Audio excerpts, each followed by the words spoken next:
You are watching Shalom World News. I'm Rudy McLennan coming to you from Glasgow, Scotland. Here are the latest headlines from around the world.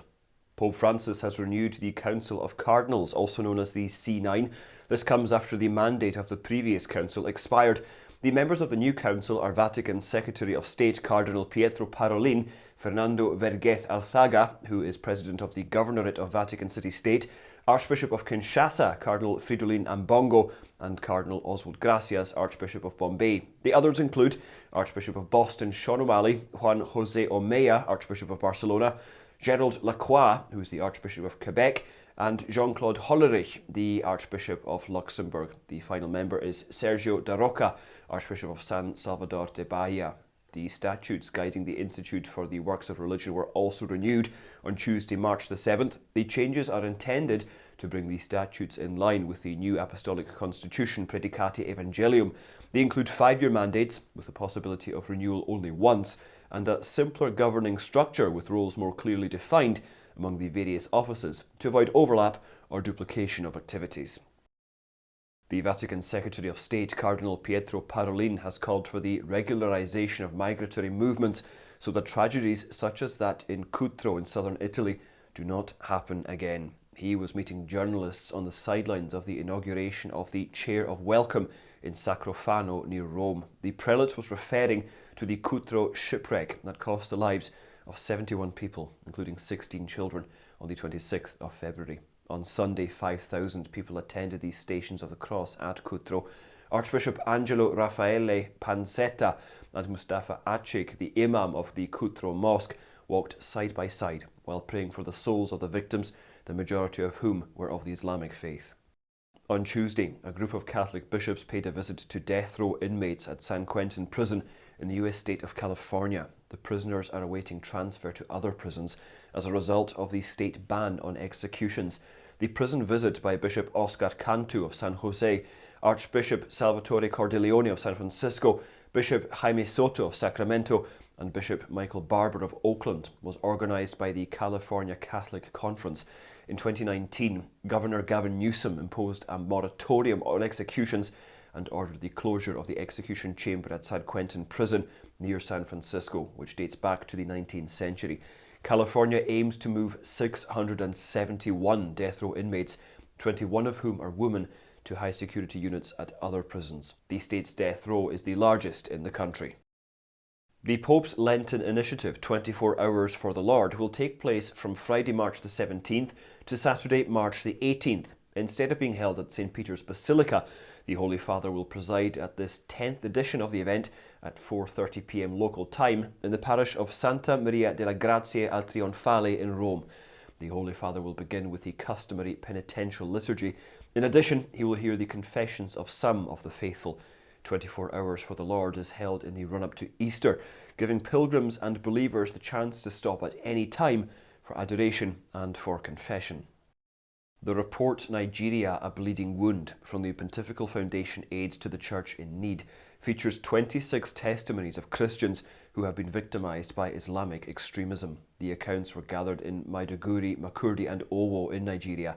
The Pontifical Organisation states that they decided to give a face and voice to the many brothers and sisters in the faith who have been victims, because the various reports on violence in the nation have varying figures and are challenging to verify. Meanwhile, following the national presidential election, a Fulani Islamist attack in the villages of Benue State left more than 30 people dead and forced the military to evacuate officials of the Justice and Peace Commission of the Catholic Diocese of Makurdi. 70-year-old Muslim candidate Bola Ahmed Tinubu won Nigeria's February the 25th presidential election. The creation of buffer zones around abortion facilities in Britain that forbids a variety of actions, including quiet prayer, was approved by the House of Commons on Tuesday. Legislators rejected an amendment that would have exempted prayer and consenting dialogue. The decision was made the day after pro-life activist Isabel Vaughan Spruce was detained for a second time in Birmingham for allegedly violating a local buffer zone law by silently praying. A buffer zone of 150 metres, or 492 feet, would be established around abortion clinics in England and Wales under the proposed legislation. It bars what it terms intimidation, harassment, or interference toward those seeking or providing abortions. Violation would be punished with a fine, a change from a previously proposed penalty that called for a prison sentence. However, the fine is potentially unlimited. The Luiz Inácio Lula da Silva-led government of Brazil has dismissed a letter signed by 55 nations that denounces the Daniel Ortega regime in Nicaragua. Leftist countries from Latin America, including Chile and Colombia, as well as nations like the United States, the United Kingdom and Germany, all participated in the Human Rights Council meeting on the 3rd of March, where the letter was accepted.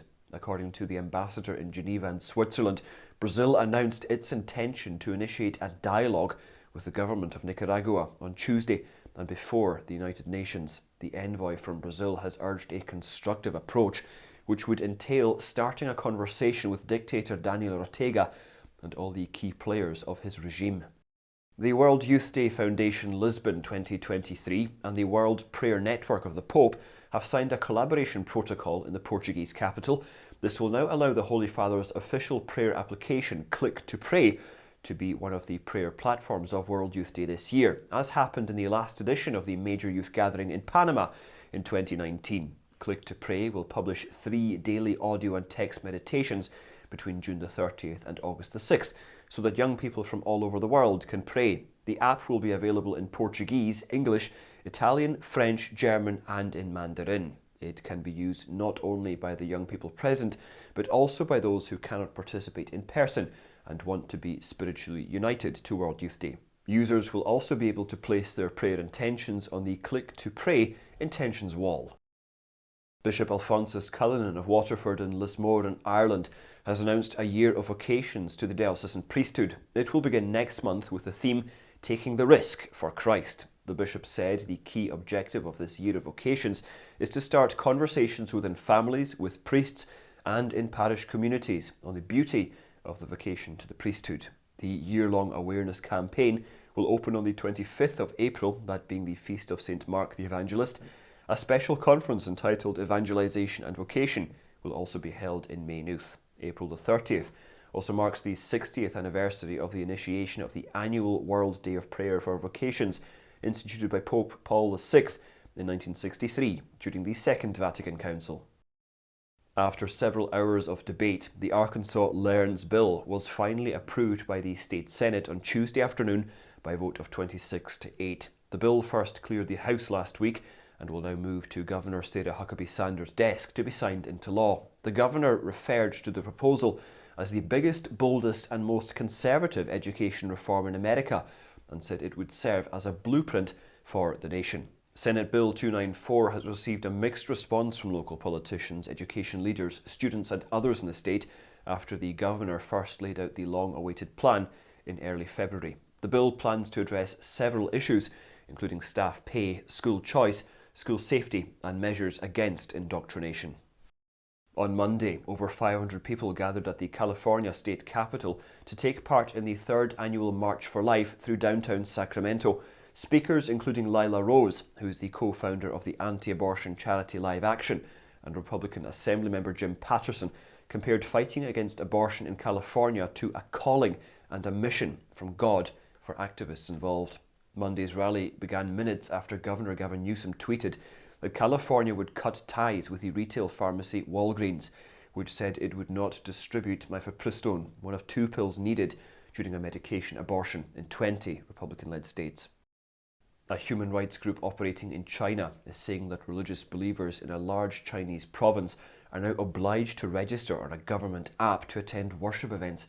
China Aid, a US-based Christian charity, said that the religion department of the provincial government of Henan is rolling out a system whereby all believers must make online reservations before they may attend services in churches, mosques or Buddhist temples. The Ethnic and Religious Affairs Committee of Henan Province developed an app called Smart Religion that will be used to make reservations. According to China Aid, applicants must fill in personal information including their name, phone number, government ID number, permanent residence, occupation and date of birth before they can make a reservation.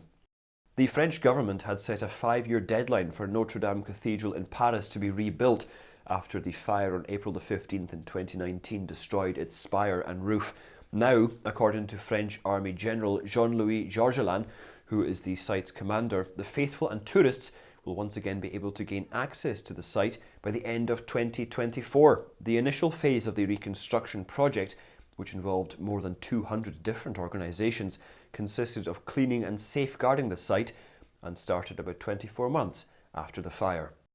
And those are your latest headlines. Do join us again tomorrow for more, and do remember in the meantime, you can always visit swnews.org for more updates. Shalom.